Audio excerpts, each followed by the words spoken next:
Hello everyone, आप सभी का स्वागत है मेरे channel tricky chemistry basics by Suman Negi में। तो आज हम पढ़ेंगे रासायनिक बलगतिकी भाग 3, जिसमें हम पढ़ेंगे अभिक्रिया के वेग पर आधारित कुछ गणितीय सवाल। तो जैसा कि आपको पता है, इससे प्रीवियस वीडियो जो दो मैंने अपलोड की हैं उसमें मैंने बताया था, सबसे पहले इंट्रोडक्शन दिया था रासायनिक बलगतिकी पर, और फिर उसके बाद जो पार्ट 2 था उसमें मैंने अभिक्रिया के वेग को डिफाइन किया था और बहुत लंबी वीडियो भी थी।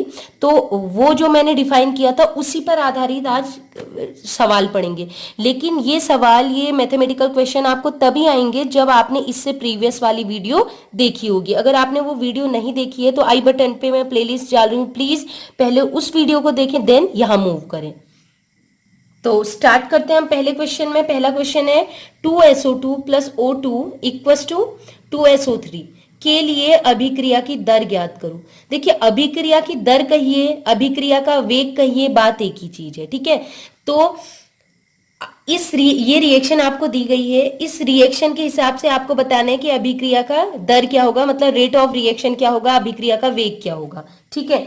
तो मैंने प्रीवियस वीडियो में बताई थी, तो यहां पर हम इसे सॉल्व करेंगे। तो देखिए, अभिक्रिया का वेग एक तो हम निकालते हैं, दो प्रकार का होता है। एक तो था औसत वेग, एक होता है ताक्षणिक वेग। मतलब औसत वेग मीन्स एवरेज रेट और ताक्षणिक दर मीन्स इंस्टेंटेनियस रेट। तो आपको अभी मेंशन नहीं किया है तो आप किसी को भी यूज कर सकते हैं। जब ये मेंशन नहीं करता है कि औसत वेग निकालो या फिर इंस्टेंटेनियस रेट निकालो, ताक्षणिक दर निकालो, ये नहीं बताया है तो आप कोई भी यूज कर सकते हैं। तो मैं आपको औसत वेग के अनुसार बता रही हूँ, ज्यादा क्वेश्चन उसी पर बेस्ड होते हैं। तो औसत वेग और ताक्षणिक दर में केवल इतना अंतर है, औसत वेग में डेल्टा साइन यूज करते हैं और ताक्षणिक दर के लिए डी साइन यूज करते हैं डेल्टा की जगह, ठीक है। तो ठीक है, तो ये है एरो से जो पहले लिखे हैं ये आपको पता है अभिकारक है, और एरो के जो बाद लिखे हैं वो उत्पाद है।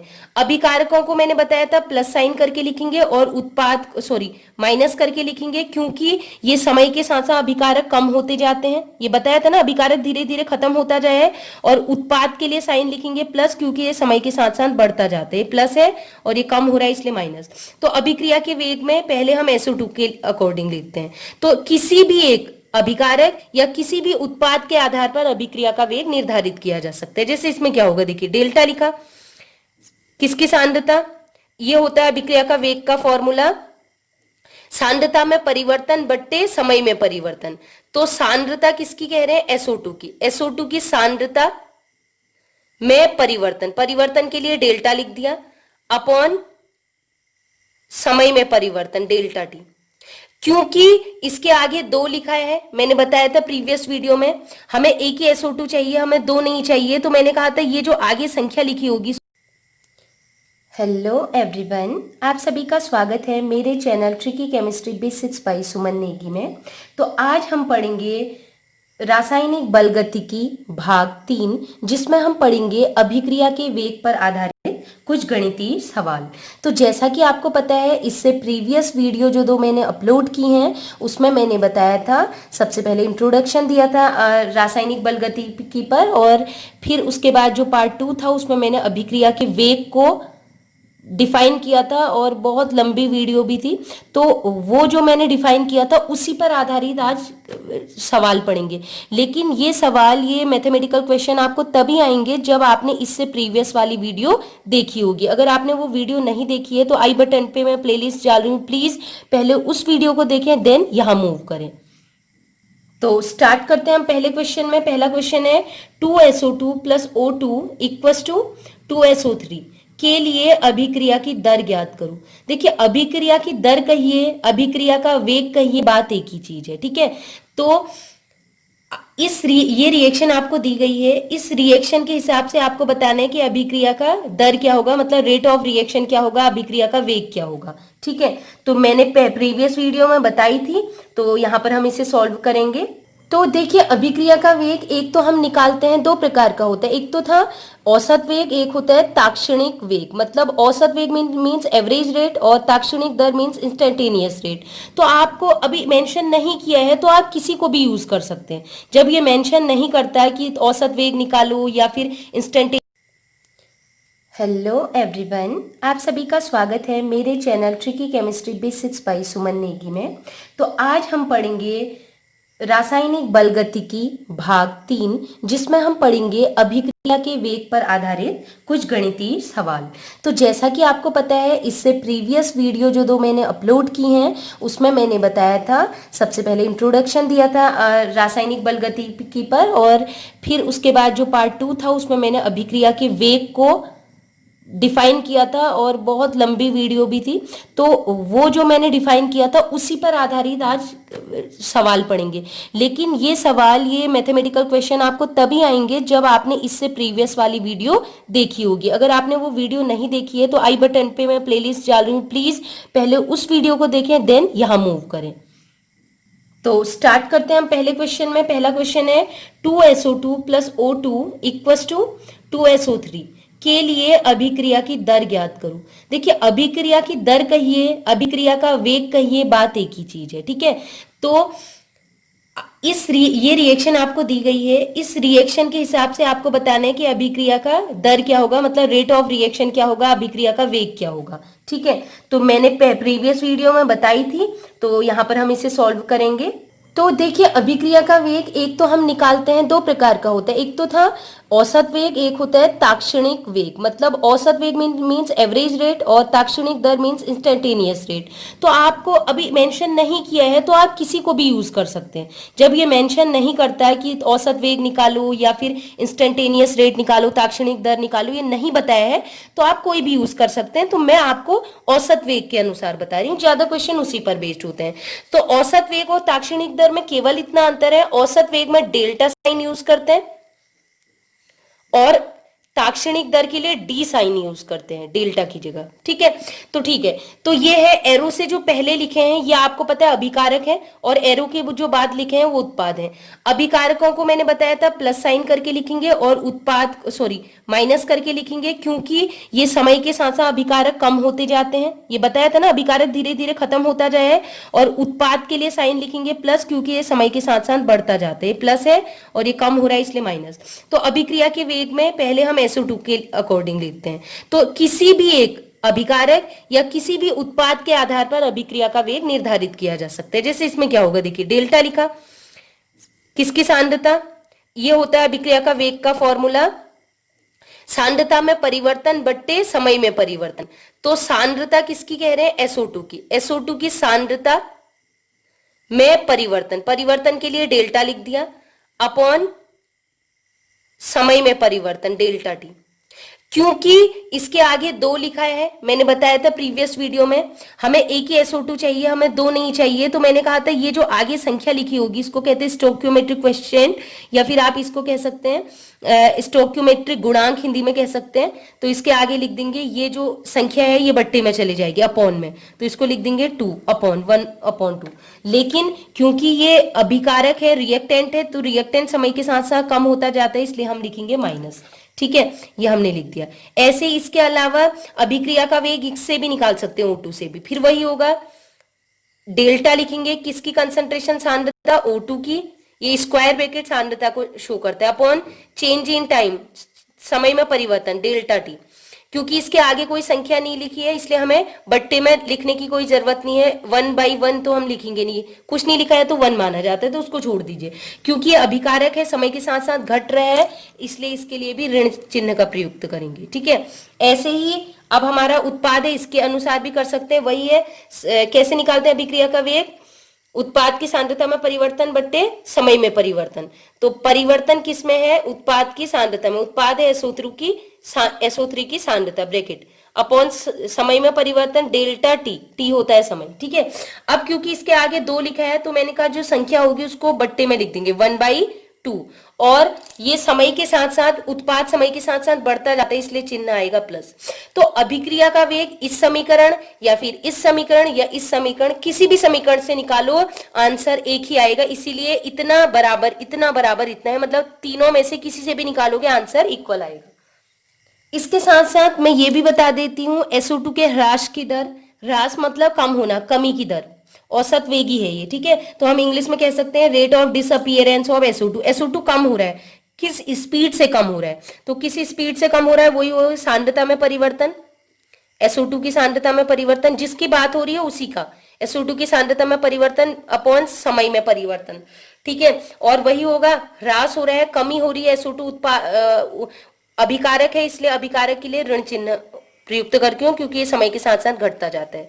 क्योंकि केवल SO2 की बात हुई, इसलिए इसकी संख्या को मैंने बताया था कि संख्या को क्यों नहीं लिखा जाएगा। जब हम केवल SO2 की बात करें, अभिक्रिया के वेग में तो लिखते ही नहीं, बट्टे में लिख देते हैं, लेकिन केवल SO2 की बात हो रही कि इसमें कितनी कमी आ रही, तो इसके आगे की संख्या को हम हटा देते हैं, ठीक है। क्यों हटाते हैं ये बताया है, आप प्रीवियस वीडियो देखिए। ऐसे O2 के आगे तो कुछ नहीं है, सीधे लिख देंगे O2 की सांद्रता में परिवर्तन अपॉन O2 के मतलब क्या है, समय में परिवर्तन, ये भी अभिकार है इसलिए ऋण चिन्ह। ऐसे SO3 के निर्माण की दर, वही SO3 की सांद्रता में परिवर्तन, SO3 की सांद्रता में ये परिवर्तन अपॉन डेल्टा टी, समय में परिवर्तन, क्योंकि ये उत्पाद है, प्रोडक्ट है साइन। तो समझ में आ गया। बस आगे जो संख्या लिखी होती है वो कब नहीं लिखते, जब केवल पर्टिकुलर SO3 की स्पीड कितनी है, या SO2 ये है जो रिएक्टेंट है या प्रोडक्ट है, इनके हिसाब से स्पीड कितनी होगी, तब इनको नहीं लिखते। और जब अभिक्रिया का वेग, खाली अभिक्रिया का वेग पूछता है, तब इनको बट्टे में लिखा जाता है। नेक्स्ट क्वेश्चन है, N2 + 3H2 = 2NH3 अभिक्रिया दी है। इस अभिक्रिया का हमें वेग निकालना है, मतलब अभिक्रिया की दर निकालनी है। इसके अलावा NH3 किस स्पीड से बन रहा है, निर्माण की दर, और H2 कितनी स्पीड से कम हो रहा है, वो निकालना है।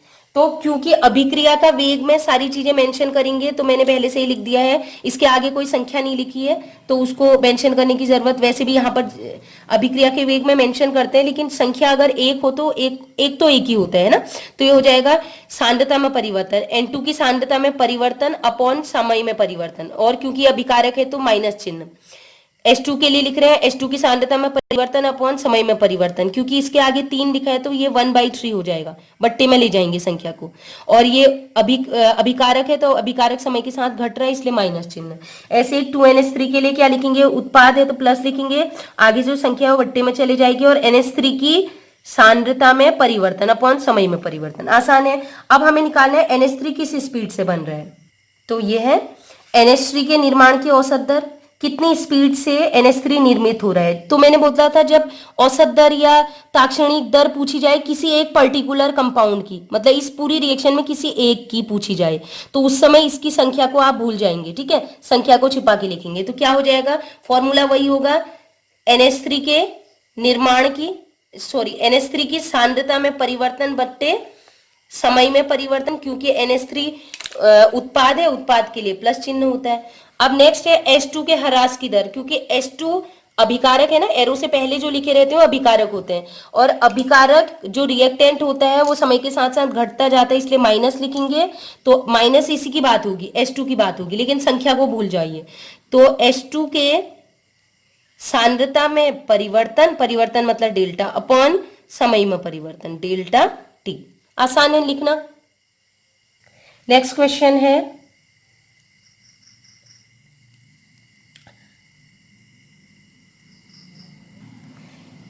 5Br negative plus BrO3 negative plus 6H positive equals to 3Br2 plus 3H2। एक रिएक्शन दी है, उसमें पूछा है रेट ऑफ रिएक्शन निकालो, अभिक्रिया की दर निकालो।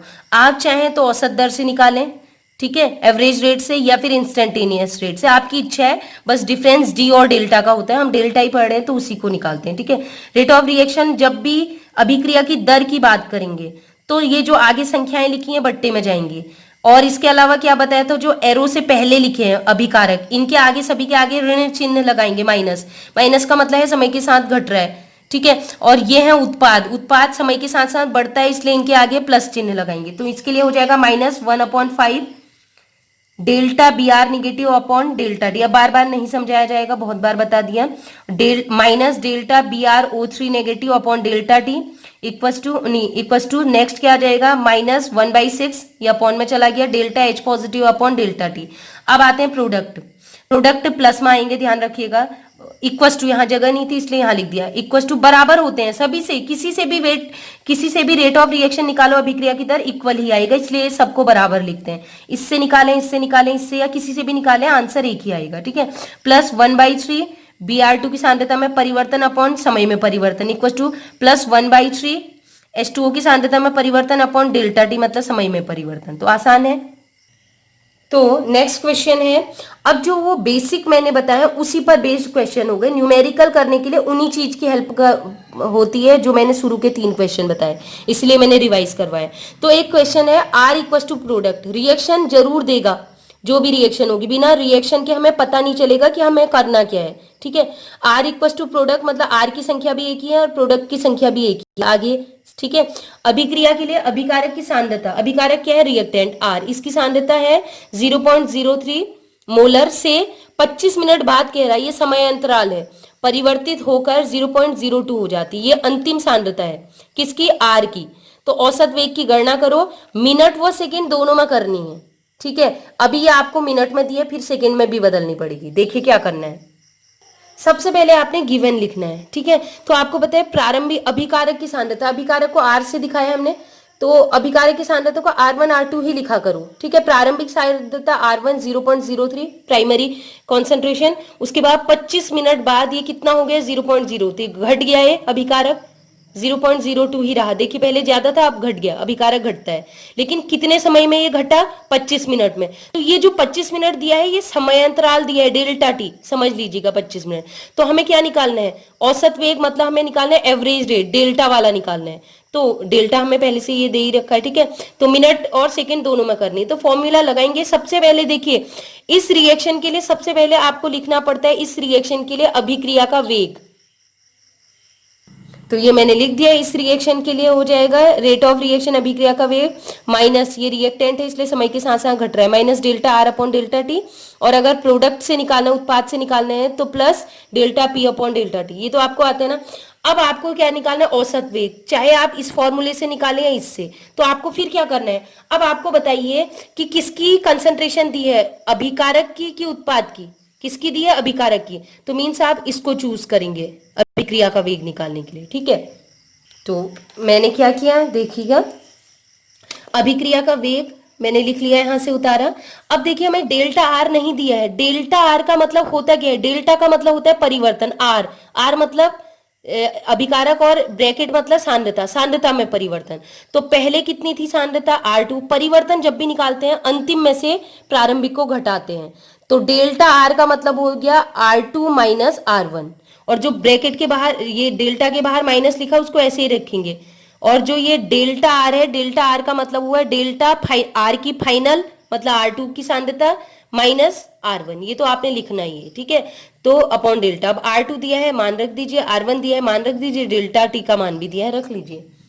तो हमने वैल्यू रख दी है। पहले ये R2 का मान है 0.02 और माइनस R1 का मान है 0.03, और देखिए ब्रैकेट के बाहर जो माइनस इसको ऐसे रहने दीजिएगा। तो 0.02 से माइनस 0.03 घटा रहे हैं, तो जो बड़ी संख्या है वो माइनस का चिन्ह है इसमें अंदर देखिए। तो 0.03 से 0.02 घटाया तो आया माइनस का 0.01, ये माइनस का है ना क्योंकि 0.3 बड़ा है, इसके आगे माइनस का चिन्ह है माइनस, और बाहर से ब्रैकेट के बाहर माइनस है तो माइनस माइनस गुणा होके प्लस हो जाएगा। अब 0.01 को डिवाइड कर दो 25 से तो आंसर आया 0.004। अब इसको ऐसे ना लिख के, चाहे तो आप यहीं पर छोड़ दें, चाहे तो क्या करें, देखिए पॉइंट को जब राइट साइड में लेके जाते हैं, मैंने ट्रिक बताई थी, राइट साइड में लेकर जाते हैं तो 10 की घात में उतने ही माइनस में संख्याएं लिखते हैं। देखिए ये पॉइंट को इतना ले जा रही हूं मैं, एक स्थान, दूसरे स्थान, तीसरे स्थान, चौथे स्थान, तो 10 की घात -4 लिख देंगे, 10 की घात में लेकिन माइनस में 4। ठीक है, लिख दिया। और जब ये शून्य 4 के इस साइड आ गया तो क्या बन गया, ये तो आगे का शून्य का कोई मतलब नहीं हुआ तो 4 बन गया। तो 4 गुणा 10 की घात -4, और ये जो आंसर आएगा अभिक्रिया का वेग का, ये होता है इसका मात्रक मोल प्रति लीटर, क्योंकि ये मिनट में लिया है इसलिए मोल प्रति लीटर पर मिनट, लेकिन वो कह रहा सेकंड में भी निकालिए, तो सेकंड में मिनट को सेकंड में बदल देंगे। तो आसान है। अब सेकंड में बदलने के लिए आपको पता है 1 मिनट में होते हैं 60 सेकंड, तो यहां पर देखिए जो 25 मिनट था, 1 मिनट में 60 सेकेंड है, तो 25 मिनट में कितना हो जाएगा, 25 मिनट गुणा 60। तो मैं कुछ नहीं कर रही हूँ, बहुत ज्यादा लंबा नहीं जाना है। अभिक्रिया का वेग लिखा, वेग निकालने के बाद ऊपर सांद्रता में तो कोई परिवर्तन नहीं आएगा, तो मैंने वैसे ही उतार लिया। आप चाहे तो शुरुआत से कर सकते हैं 0.01, मैंने केवल यहाँ पर आई। लेकिन समय यहाँ पर 25 मिनट लिया था, लेकिन मुझे 25 मिनट नहीं लेना है, इसको सेकेंड में बदलना है। तो सेकेंड में बदलने के लिए 1 मिनट इक्वल टू 60 सेकेंड। तो 25 मिनट में कितने सेकेंड, 25 गुणा 60, तो इसको गुणा किया तो ये आ गया 0.01 अपॉन, इनको गुणा करने पर आ गया 1500। अब इसको सॉल्व कर लीजिए। तो हमने ये सॉल्व कर लिया है, और सॉल्व करने पर देखिएगा ये आ गया। इसको 0.01 को डिवाइड किया 1500 से, ये 1500 है, पॉइंट नहीं है, ठीक है। डिवाइड किया तो ये आ गया 0.0005 टाइम्स 0 66। अब मैं पॉइंट को इस साइड ले जाऊंगी तो 10 टू द पावर माइनस में घात बढ़ेगी। एक टाइम्स इधर ले गए, 2 3 4। हम आई निगेटिव की जो प्रारंभिक सांद्रता है, अंतिम सांद्रता है R2, उसमें से घटा देंगे R1 को, ठीक है। और जो बाहर माइनस है उसको चेंज नहीं करना है, क्योंकि डेल्टा आई माइनस का मतलब है आई निगेटिव की अंतिम सांद्रता माइनस आई निगेटिव की प्रारंभिक सांद्रता। उसको हम अभिकारक मान रहे हैं, रिएक्टेंट मान रहे हैं, तो ये अंतिम सांद्रता है R2 और प्रारंभिक है R1। आप किसी भी लेटर से शो कर सकते हैं। तो R2 का फाइनल 0.68, इनिशियल है 0.80, डेल्टा टी का मान है 20, वैल्यू रख लीजिए। तो 0.68 में से माइनस 0.80 घटाएंगे तो आएगा 0.12, लेकिन 0.80 बड़ी वैल्यू है तो इसी का चिन्ह आएगा माइनस। अब क्या होगा, माइनस माइनस मल्टीप्लाई होगा तो क्या आ जाएगा प्लस, और इन दोनों को मल्टीप्लाई करेंगे ये आया 0.12, और नीचे वाले को वैल्यू मल्टीप्लाई करेंगे तो ये आ गया 40, ठीक है। अब 0.12 को डिवाइड कर दो 0.40 से, तो आ गया 0.003। अब पॉइंट को इक्वल के इधर लेके जाइए, सॉरी इक्वल के इधर नहीं, पॉइंट को इधर लेके जाएंगे राइट में, तो 10 टू दी पावर में आ जाएगा वो घात, ठीक है। तो एक पॉइंट यहाँ लेंगे, 2 पॉइंट यहाँ लेंगे, तीसरा पॉइंट 10 टू दी पावर -3। और ये जैसे 3 के बाद आएगा पॉइंट, तो आगे की शून्य की कोई वैल्यू नहीं होती, बताया था ना। तो ये हो जाएगा 3 इंटू 10 टू दी पावर -3। तो ये हमारा आंसर आ गया मोल प्रति लीटर प्रति मिनट। तो ये तो आ चुका है अभिक्रिया का वेग या रेट ऑफ रिएक्शन, अभिक्रिया की दर। अब हम नेक्स्ट करने जा रहे हैं I2 के निर्माण की दर। I2 के निर्माण की दर मतलब rate of formation of I2 means delta, ये रिएक्शन देखिएगा, delta I2 upon delta T, इसके फॉर्मेशन की दर है तो पॉजिटिव आएगा। तो हमें ये निकालना है ये वैल्यू। तो ये कैसे निकलेगा, कुछ तो दिया ही नहीं I2 के बारे में, तो उसको निकालेंगे इस वाले से। तो हमेशा याद रखना, अगर रेट ऑफ रिएक्शन वाली इक्वेशन आपको जरूर लिखनी है, क्योंकि अगर किसी के निर्माण की दर I2 के बारे में कुछ दिया ही नहीं है, कुछ भी नहीं दिया है, वो तो I निगेटिव दिया है ना, I2 नहीं दिया है, I निगेटिव की सांद्रता दी है, तो इसकी मदद से हम ये निकालेंगे। तो अब देखिएगा, हमें निकालना है delta I2 upon delta T का मान, और इसका मान डेल्टा आई वाले का मान हमने निकाल लिया है। तो मतलब इसकी मदद से हम इसका जो है मात्रा हम निकाल सकते हैं, क्योंकि इन सभी का मान बराबर है, मतलब जितना मान इसका है उतना ही मान इसका भी होगा, उतना ही मान इसका भी होगा, उतना ही इसका भी होगा। तो delta I2 upon delta T equals to हम रख देंगे इसके इक्वल। देखिएगा यही है, यहां से मैंने ये इक्वेशन जिसके मान मुझे पता है ये, और जिसका मुझे निकालना है, इन दोनों को निकाल के बराबर में रख लिया। अब आपको पता है -1/2 डेल्टा आई निगेटिव अपॉन डेल्टा टी, ये इसी का तो मान हमने रख के इतना आया। तो मतलब इसकी जगह पर ये वैल्यू इसमें रखेंगे, डेल्टा आई निगेटिव का मान हम यहां से उठा के रखेंगे R2 - R1 upon delta T. तो आप यहां से निकाल के पूरा लिख सकते हो, लेकिन इतना लिखने की जरूरत नहीं है, क्योंकि इसका मान मैंने अभी निकाला था। ये कितना आया था, 3 into 10 to the power -3 answer आया था इस पूरे का, ठीक है। तो ये आ गया 3 इंटू 10 टू द पावर -3 मोल प्रति लीटर प्रति मिनट, यही है ना। ये है -1/2 डेल्टा आई निगेटिव अपॉन डेल्टा टी, इसका मान हमने पूरा कैलकुलेट किया था, ये आया था 3 इंटू 10 टू द पावर -3 मोल प्रति लीटर।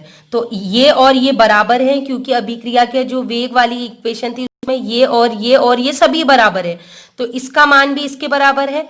तो इसका मान आया था 3.10 टू द पावर -3, तो इसका मान भी वही होगा, बराबर होगा। तो आसान है नहीं निकालना निर्माण की दर, निर्माण की दर इससे निकलती है और इसका मान इससे निकलेगा।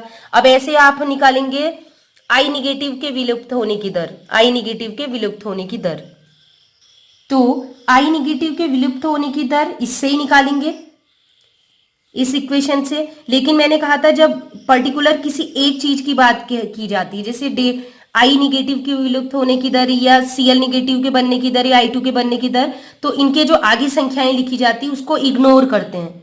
इनकी संख्याओं को केवल अभिक्रिया के वेग में लिखते हैं, लेकिन पर्टिकुलर आई निगेटिव के कितनी स्पीड से इसका ह्रास हो रहा है, कमी हो रही है देखना है, तो आगे की संख्या 2 को इग्नोर करते हैं, बताया था आपको। तो इस इक्वेशन में लिख देंगे, उसको अपॉन में नहीं ले जाना है, 1/2 नहीं लिखना है, उसको 2 को भूल जाइए। माइनस डेल्टा आई निगेटिव मतलब ये 2 को भूल जाएंगे, डेल्टा आई निगेटिव अपॉन डेल्टा टी। ऐसा क्यों करते हैं ये भी मैंने प्रीवियस वीडियो में बनाया है, बस आप इतना देखिए।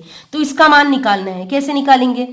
ये तो पूरे का मान था 3 इंटू 10⁻³ मोल प्रति लीटर, लेकिन वो ये पूरे का मान था जब इसको 1/2 से डिवाइड किया था। अब इस वैल्यू को, ये वैल्यू 1/2 वाले की वैल्यू थी, ठीक है, पूरा आंसर, लेकिन यहाँ पर 1/2 हमें नहीं चाहिए, नहीं दिया है इस समय। तो क्या करोगे, फिर से कंप्लीट ले सकते हो, इसको ले लो और जिसका निकालना है। तो हमने वैल्यू रख दी, आपको कुछ नहीं करना है, आपको पता है विलुप्त होने की दर ये है, और आई निगेटिव तो हमें पहले से ही इसके तो मान दिए हैं, हमें तो कुछ करना ही नहीं, आई निगेटिव की तो सांद्रता दी है, तो बस हो गया। डेल्टा आई निगेटिव, माइनस को ऐसे ही रखिए, डेल्टा आई को हम क्या लिख सकते हैं, आई निगेटिव की अंतिम सांद्रता में से घटा देंगे आई निगेटिव की प्रारंभिक सांद्रता, वो तो पहले ही दी है, ये आई निगेटिव की ही सांद्रता है, देख लीजिए।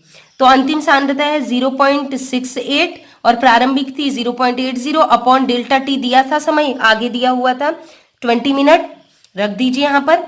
इन दोनों को माइनस कीजिए, माइनस करने पर आएगा -0.12, इसको मल्टीप्लाई करेंगे बाहर वाले माइनस से, जो ये आगे से माइनस लिखा था, ठीक है। आपको पता है ये बड़ी संख्या माइनस में है, छोटी संख्या प्लस में है, तो घटाएंगे तो बड़ी संख्या का चिन्ह आया माइनस। अब बाहर भी एक माइनस था, ये वाला माइनस, तो ये गुणा होंगे तो आ जाएगा प्लस। 0.12 अपॉन मिनट है 20, तो 0.12 को डिवाइड करेंगे 20 से तो आएगा, तो ये हो गया 0.006 आया डिवाइड करने पर।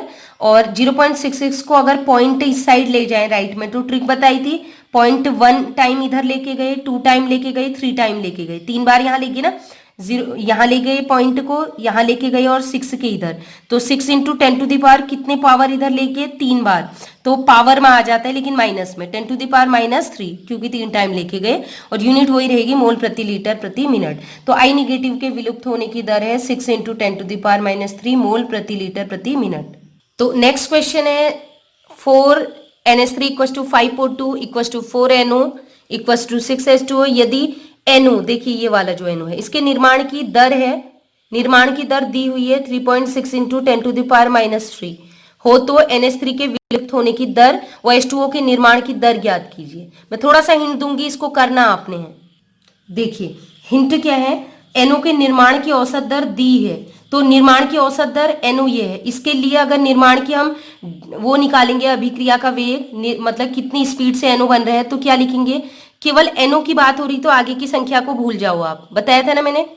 तो ये हो जाएगा डेल्टा NO की सांद्रता में परिवर्तन अपॉन डेल्टा टी, ये है औसत दर, NO के निर्माण की औसत दर, लेकिन ये वैल्यू दी गई है, मतलब इतने की वैल्यू दे दी गई है इसने 3.6 इंटू 10⁻³ मोल प्रति लीटर प्रति मिनट। आप क्वेश्चन को समझें कि वो पूछ क्या रहा है, ये वैल्यू दे दी मतलब इतने की वैल्यू दी है, तो वो पूछ रहा है कि NH3 किस स्पीड से विलुप्त हो रहा, H2O किस स्पीड से बन रहा है, H2O किस स्पीड से बन रहा है, और NH3 किस स्पीड से विलुप्त मतलब डिक्रीज हो रहा है या घट रहा है, ठीक है, ह्रास हो रहा है, कुछ भी कह सकते हैं। तो सबसे पहले अभिक्रिया की दर जरूर लिखें, तो इस पूरी अभिक्रिया के लिए अभिक्रिया की दर लिखिए, और अभिक्रिया की दर में ये जो संख्याएं आगे लिखी हैं बट्टे में, पहले आप क्या करें, अभिक्रिया की दर निकाल रहे हैं, तो अभिक्रिया की दर के लिए NO वाला हमें दिया, तो इनमें से कौन सा NO वाला दिया है, ठीक है, इसको लिखें ऐसे, क्योंकि अभिक्रिया की दर इस पर निर्भर करेगी, इस पर भी करेगी, इस पर भी, किसी से भी निकाल लो, क्योंकि NO का मान दिया इसलिए इसी इक्वेशन को उठाओ, रख दिया, जिसमें से delta NO upon delta T जो होती है, आगे से 1/4 हटा देते हैं तो ये होता है औसत दर, तो डेल्टा NO की सांद्रता अपॉन डेल्टा टी की जगह हम रख लेंगे 3.6 इंटू 10⁻³ और आगे जो 1/4 है उसको ऐसे रहने दिए। अब इससे इसको डिवाइड करेंगे, 4 को डिवाइड नहीं 3.6 को डिवाइड करेंगे 4 से, तो आ जाएगा 0.9 इंटू 10⁻³ मोल प्रति लीटर। तो ये जो आया है वैल्यू वो पूरे इसके लिए आया है, मतलब इसके लिए आया है वैल्यू जो कि अभिक्रिया की दर है। तो इसका मतलब इसका मान इतना आया है तो इसका मान भी यही होगा, इसका मान भी यही होगा, इसका भी यही होगा, क्योंकि सभी का मान बराबर है। तो आ गया अभिक्रिया की दर।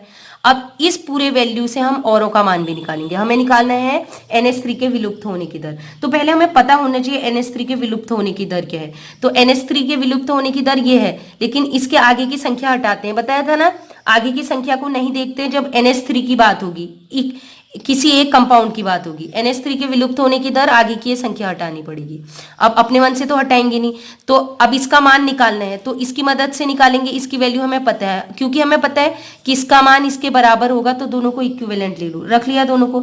ठीक, अब हम क्या करेंगे, इसका मान हमें निकालना है। 1/4 हमें नहीं चाहिए, तो 4 को यहाँ लेके जाएंगे। ठीक है, तो चूंकि 1/4 NO की सांद्रता अपॉन डेल्टा टी का मान था 0.9 × 10⁻³ और 4 को यहाँ लेके जाएंगे तो ये हो जाएगा, मल्टीप्लाई करेंगे दोनों को तो आ जाएगा 3.6 × 10⁻³ तो ये मान किसका आया, 4 को यहाँ लेके गए, ये क्या बन गया, minus delta NH3 upon delta T, यही तो था विलुप्त होने की दर।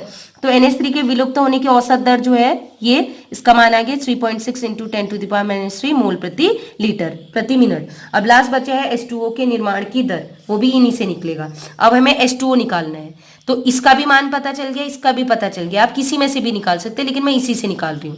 अब इन दोनों को इक्विवेलेंट रखेंगे, जिसका मान निकालना है उसको और जिसका मान पता है उन दोनों को बराबरी में रखेंगे। तो ये है H2O की निर्माण की दर 1/6 × delta H2O upon delta T equals to ये। निर्माण की दर में क्या होता है, जब H2O की स्पेसिफिक की बात होगी तो 1/6 हमें नहीं चाहिए, लेकिन इस अभिक्रिया में तो लिखा है ना, अभी तो दोनों बराबर क्या है, दोनों बराबर, ये पूरा इस पूरे के बराबर है, तो उसी को रखेंगे। अब हम क्या करेंगे, इसका मान हमें पता है 0.9 × 10⁻³ और हमें केवल इतने का मान निकालना है H2O की दर। तो 6 को यहाँ लेके जाएंगे, 6 को यहाँ लेके जाएंगे, मल्टीप्लाई होगा 6 का इसके साथ, तो ये आ गया 5.4 × 10⁻³ मोल प्रति लीटर प्रति मिनट। तो ये क्या है, delta H2O upon delta T, यह है H2O के निर्माण की औसत दर। तो ये आ गया, आसान है। तो आज हमने कंप्लीट सारे क्वेश्चन कर लिए जो हमारे रेट ऑफ रिएक्शन पे निर्भर क्वेश्चन आते हैं। अब जैसे जैसे हमारा आगे टॉपिक होते जाएंगे उसके साथ साथ हम क्वेश्चन भी करेंगे। अब आप कह रहे होंगे आपने ताक्षणिक वेग, इंस्टेंटेनियस वेग पर कोई रिएक्शन नहीं, कोई क्वेश्चन नहीं किया, क्योंकि बुक में सारे क्वेश्चन एवरेज पे ही आए थे, इसी पर क्वेश्चन रहते हैं। और अगर इंस्टेंटेनियस पे भी आएगा सेम यही करना है आपने, कोई प्रोसेस नहीं बदलनी है, जहां डेल्टा लिखा है वहां डी लिख देना है, बाकी कोई भी चेंज नहीं करना है, ऐसे ही होगी अभिक्रिया। ठीक है, तो आई होप आपको ये क्वेश्चन समझ में आए होंगे, और इस प्रकार अगर आपने वीडियो पूरी देखी होगी तो आप सारे क्वेश्चन कर लेंगे इजीली। तो चलिए आज के लिए इतना ही, keep watching and bye bye.